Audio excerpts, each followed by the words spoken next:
gotta find my way to. Halo guys, welcome to my YouTube channel.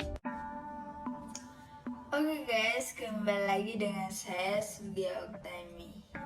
Jadi di video kali ini saya akan menjelaskan kasus fraud yang terjadi di Indonesia. Jadi ini adalah salah satu bentuk tugas saya dari dosen pengampu atau dosen matkul saya. Jadi ini sebagai tugas final dari dosen saya. Jadi mau kerjasamanya guys. Oke, next ke video selanjutnya. Pertama saya akan memperkenalkan diri dulu. Perkenalkan, nama saya Sugia Oktami dari kelas FA 20B Financial Accounting and Auditing, NIM 10573110720 dari Prodi Akuntansi Fakultas Ekonomi dan Bisnis Universitas Muhammadiyah Makassar. Jadi nama pengampu mata kuliah saya itu adalah Ibu Ainung Arisa SPD MSI. Baik guys, di sini kita akan menjelaskan tentang analisis kasus PT Tiga Pilar Sejahtera Food Tbk dengan Seningas Keuangan. Jadi di sini ada 3 pembahasan yang akan kita bahas dalam video tersebut. Yang pertama itu apa itu Seningas, yang kedua kronologi kasus PT Tiga Pilar Sejahtera Food atau ASA, dan yang terakhir adalah kesimpulan bagaimana PT Tiga Pilar Sejahtera ini melakukan Seningas yang keberapa. Oke guys, simak videonya. Oke guys, kita ke pembahasan pertama, yaitu kita harus mengenal apa itu finansial Seningas.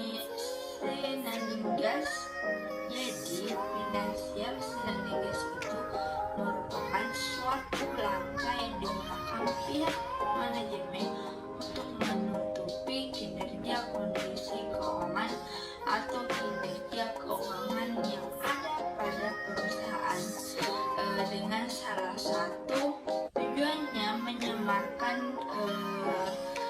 kondisi kesehatan kinerja keuangan di pandangan investor. Ini menurut Haskillit dan Verler 2010.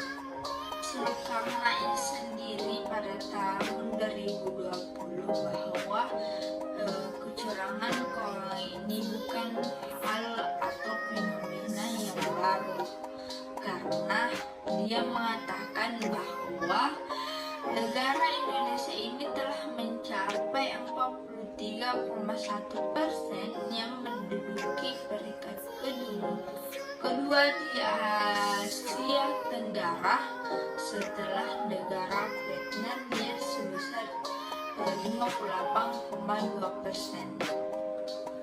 Jadi financial Seningas ini dapat berupa pelanggaran kecil seperti yang dilakukan melalui cara menginterpretasikan secara longgar terhadap prinsip akuntansi. Jadi financial Seningas ini juga bisa menjadi sebuah penipuan yang telah dilakukan secara terbuka selama bertahun-tahun. Namun financial Seningas ini terjadi pada perusahaan besar yang memiliki bayang-bayang akuntansi yang kreatif. Jadi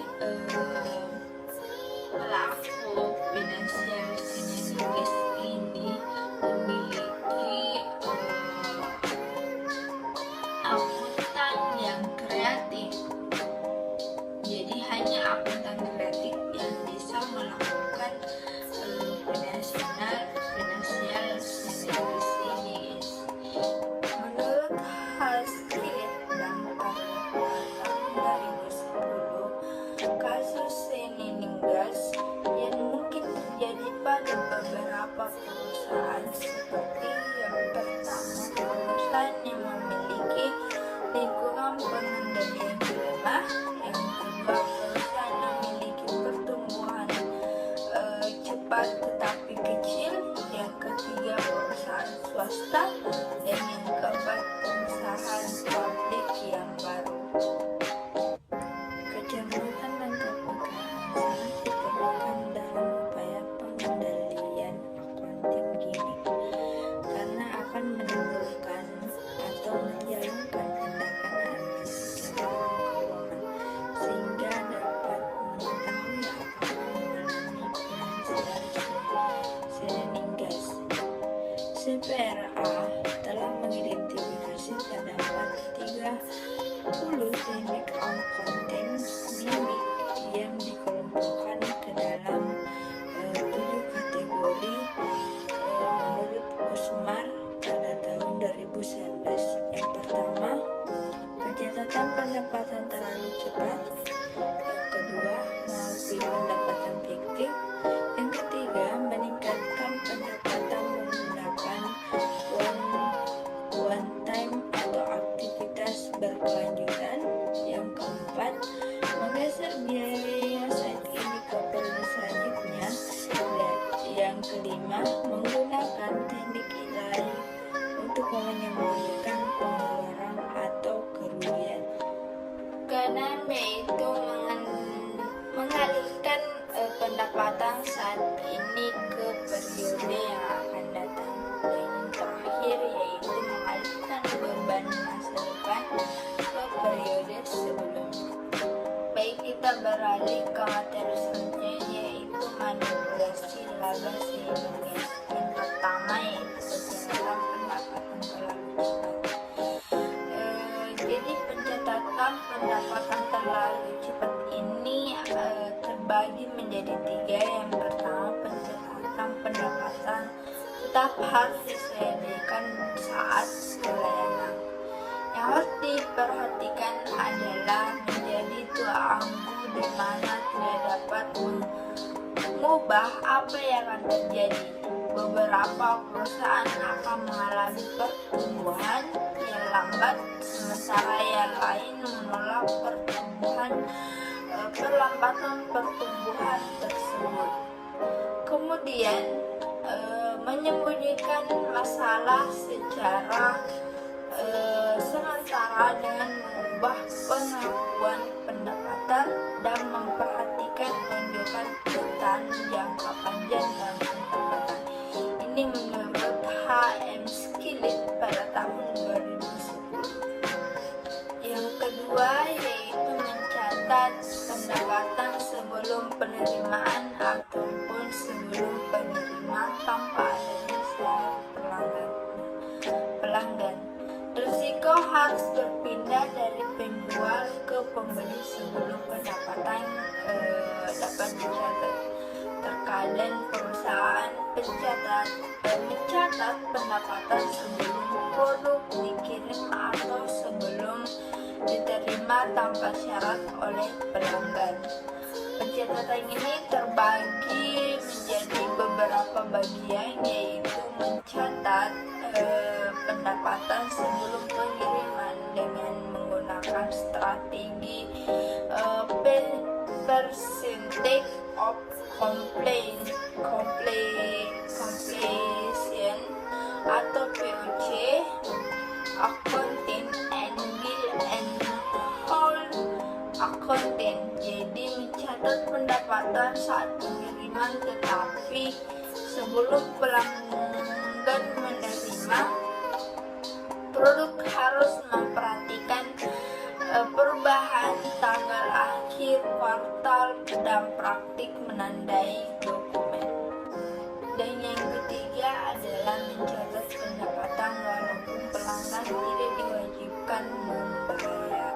Laba Seningas yang kedua yaitu mengakui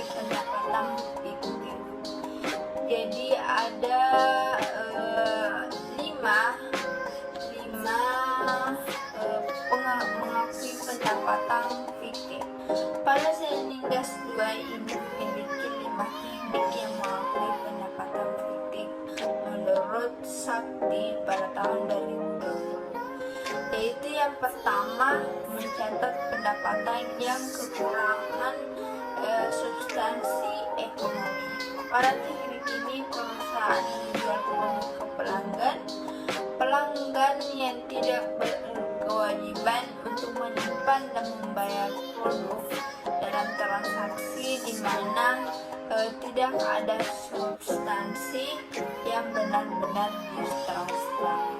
Mengakui pendapatan fiktif yang kedua yaitu mencatat penerimaan khas dari pinjaman sebagai pendapatan.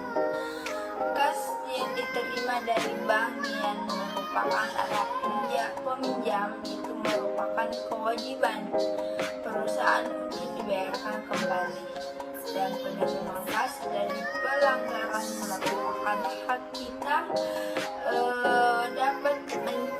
dapat dicatat sebagai pendapatan. Dan yang ketiga itu mencatat pendapatan investasi sebagai pendapatan. Pendapatan aset dan pendapatan investasi bukan sebagai pendapatan penjualan. Keuntungan dari pendapatan aset dan pendapatan investasi termasuk pendapatan bersih. Dan yang keempat yaitu mencatat pendapatan sebagai pemotongan harga pemasok yang dikaitkan dengan pembelian di masa mendatang. Dalam teknik ini perusahaan setuju membayar lebih untuk persediaan saat ini asalkan pemasok memberikan potongan harga. Teknik mengakui pendapatan fiktif yang terakhir dan kelima adalah melepaskan pendapatan yang dimiliki sebelum penggabungan. Pendapatan perusahaan yang dilaporkan tidak termasuk pendapatan penggabungan yang diperoleh perusahaan. Seningas yang ketiga yaitu meningkatkan pendapatan menggunakan part-time atau aktivitas berkelanjutan. Jadi ini terdapat dua teknik untuk meningkatkan penghasilan. Teknik yang pertama yaitu acara on time. Jadi ada beberapa perusahaan akan menjual pabrik atau unit bisnis kepada perusahaan lain dan pada waktu yang sama membuat perjanjian untuk membeli kembali produk dari unit bisnis yang dijual tersebut. Jadi transaksi ini biasa terjadi di industri teknologi dan sering digunakan oleh perusahaan sebagai cara untuk melakukan outsourcing dengan cepat melalui proses internal. Ini menurut Skillet tahun 2010. Yang kedua yaitu teknik yang kedua yaitu melalui klasifikasi yang menyesatkan. Manipulasi laba yang keempat yaitu adalah menggeser biaya saat ini ke periode selanjutnya. Kalian bisa baca apa yang dilakukan perusahaan saat menggeser biaya saat ini ke periode selanjutnya. Menurut Benes tahun 1999 terdapat 3 jenis skenario dalam aturan ini, yaitu yang pertama biaya yang dikapasitaskan tidak akurat dengan tujuannya. Yang kedua yaitu amortisasi biaya yang terlalu lambat, dan yang ketiga yaitu tidak ada aset berharga yang dilaporkan atau mengurangi nilai yang dicatat sebagai biaya dalam aset. Manipulasi laba Seningas yang kelima yaitu menggunakan teknik lain untuk menyembunyikan pengeluaran atau kerugian. Jadi menurut Geol 2013 menyatakan jika perusahaan yang teliti telah ditemukan melakukan melakukan kejahatan tersebut dengan satu cara atau lainnya, maka perusahaannya mempunyai kualitas penjualan yang negatif, di mana menunjukkan kualitas yang belum terrealisasi sebagai sebuah perusahaan. Jika akan melaporkan kewajiban tersebut di masa yang akan datang, maka harus bertanggung jawab atas semua kewajiban tersebut. Menurut Sakti 2020, dengan 4 teknik untuk aturan ini, sebagai yang pertama yaitu laporkan pendapatan dan bukan kewajiban saat kas diterima. Yang kedua, tidak ada peningkatan kewajiban kontingensi. Dan yang ketiga yaitu tidak ada pengungkapan janji dan kontingensi. Dan yang terakhir yaitu melakukan transaksi untuk menghindari hutang. Manipulasi laba sehingga yang keenamnya yaitu mengalihkan pendapatan saat ini ke periode yang akan datang. Menurut Silviani, tahun 2017, manipulasi laba ialah sebuah teknik yang dilakukan oleh manajemen perusahaan secara sengaja dengan tujuan mempengaruhi laba perusahaan untuk kepentingan diri sendiri. Menurut Putri 2015, dalam pelaporan keuangan perusahaan, laba merupakan bagian yang sangat penting dikarenakan laba merupakan cerminan dari nilai ekonomi perusahaan, dan laba juga berpengaruh terhadap reaksi pasar, sehingga manajemen perusahaan dapat memanipulasikan laba untuk kepentingan manajer tersendiri. Manipulasi penghasilan sehingga yang ketujuh ini atau yang terakhir itu yaitu mengalihkan beban masa depan ke periode sebelumnya. Sehingga nomor 7 ini akan berbeda pada sehingga yang keempat dan yang kelima, sebab beban harus dibebankan terhadap pendapatan pada periode di mana manfaat tersebut diterima. Sehingga tersebut menyoroti 2 teknik umum yang digunakan manajemen untuk mengalihkan pengeluaran periode mendatang ke periode sebelumnya, yaitu dengan menghapus aset secara tidak benar di periode saat ini untuk menghindari pengeluaran pada periode yang akan datang. Teknik yang kedua yaitu dengan mencatat biaya dengan tidak benar untuk menetapkan cadangan yang digunakan untuk mengurangi pengeluaran pada masa yang akan datang. Kita beralih ke kronologi kasus PT Pilar Sejahtera Food dengan dikaitkan dengan Sinigas. Ini kita akan bahas di materi ini, yaitu kronologi kasus PT 3 Pilar Sejahtera Food TBK ini didirikan pada tanggal 26 Januari 1990 dan bergerak di bidang perdagangan, perindustrian, dan ketenaga listrikan. Pada tahun 2017, 2 anak perusahaan dari PT 3 Pilar Sejahtera Food itu yaitu PT Indo Beras Unggul dan PT Jatisari Resiki diduga melakukan praktik kecurangan dalam penjualan beras dengan memproduksi beras yang tidak sesuai dengan keterangan label. Jadi kejadian tersebut ini bermula dari tanggal 20 Juli tahun 2017.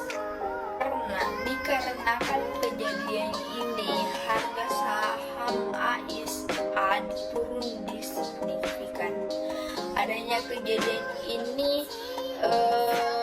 adanya kejadian ini membuat pihak manajemen perusahaan berniat untuk mempercantik laporan keuangan pada tahun 2017. Pada Desember 2018, manajemen baru perseroan menunjukkan E dan Y untuk melakukan pengecekan kembali pada laporan keuangan tahun 2017 yang telah diaudit oleh KAP Arianto, Amir Yusuf, dan Mawar. Jadi setelah itu ditemukan adanya penggelembungan dana sebesar 5 triliun pada akun piutang usaha, persediaan dan aset tetap PT 3 Pilar Sejahtera Food pada tahun buku 2017. Adapun terdapat aliran dana dengan skema yang tidak jelas dari perseroan kepada pihak-pihak afiliasi manajemen lama, kemudian dilakukan RUPS LB yang digelar dan pihak komisaris pada Oktober 2018. Para pemegang saham yang hadir menyetujui dan memutuskan untuk membentuk manajemen baru saat teknik sehingga keuangan oleh perusahaan. Berdasarkan pembahasan kasus yang telah saya jelaskan dan analisa terhadap laporan keuangan PT 3 Pilar Sejahtera Food Tbk ASA, perusahaan telah melakukan tindakan fraud, yaitu merekayasa laporan keuangan tahun 2017 dengan menggelembungkan laba bersih perusahaan dan menyebabkan harga saham perusahaan yang melonjak. Tindakan kecurangan ini telah membawa kerugian terhadap investor dan para pemangku kepentingan lainnya. Berdasarkan analisa perbandingan laporan keuangan tahun 2017 sebelumnya dengan laporan setelah disajikan kembali, terdapat penggelembungan dengan total lebih dari 5 triliun rupiah, terutama pada akun aset terhadap akun aset, tetapi terhadap penggelembungan sebesar 2,35 triliun. Akun piutang usaha sebesar 1,63 triliun dan akun penggelembungan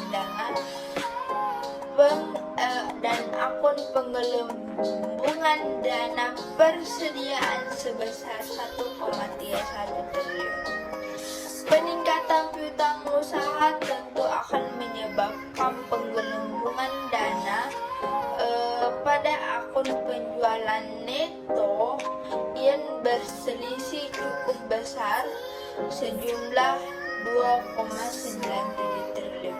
Dari proses persidangan kasus ditemukan adanya dugaan pelarian dana ke perusahaan milik manajemen lama yang seharusnya sebagian pihak berelasi, akan tetapi dilapor hanya sebagai pihak ketiga dan menggunakan dana hasil pencairan pinjaman dan deposito yang sebagian digantinya ketiga dan menggunakan dana hasil pencairan pinjaman dan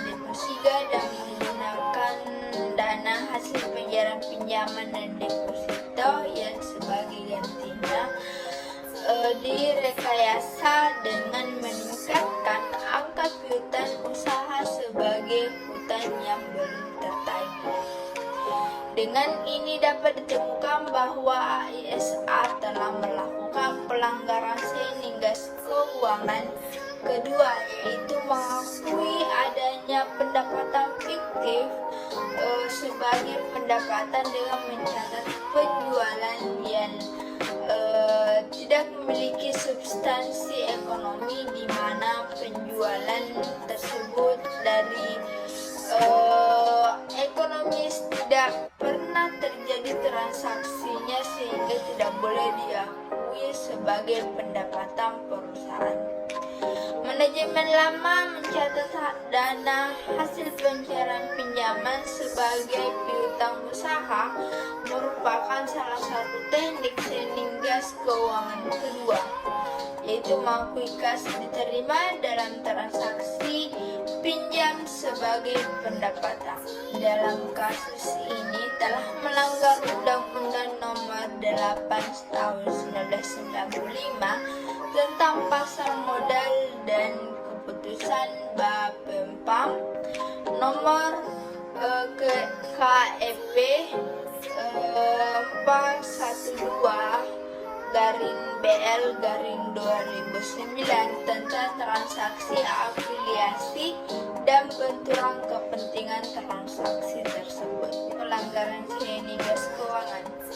Merekayasa laporan keuangan yang dilakukan oleh manajemen lama PT 3 Pilar Sejahtera Food Tbk AISA menyebabkan kerugian bagi banyak pihak, diantaranya yang pertama investor dan pemegang saham, yang kedua perusahaan itu sendiri, dan yang ketiga citra industri pasar modal menjadi tercoreng atau oke guys, kita beralih ke kesimpulannya.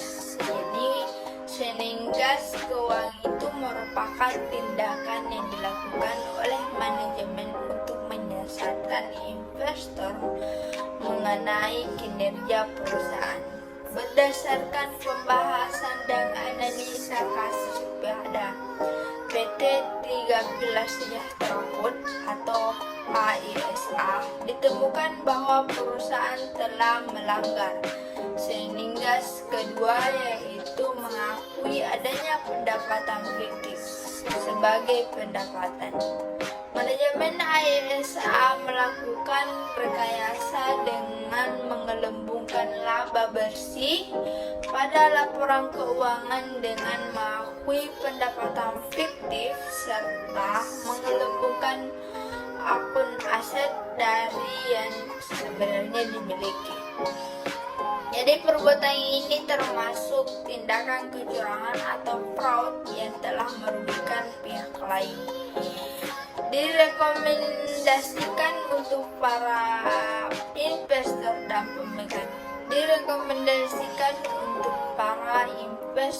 dan pemegang saham agar lebih jeli dalam menganalisa laporan keuangan perusahaan dan berhati-hati dalam membuat keputusan, serta diperkuat quality control terhadap laporan keuangan yang dilaporkan oleh perusahaan. Oke guys, itulah tadi pembahasan tentang analisa kasus PT 3 Pilar Sejahtera Tbk atau AISA yang telah melakukan kecurangan atau fraud. Itulah dari saya, sekian dari saya. Thank you for watching guys. Bye.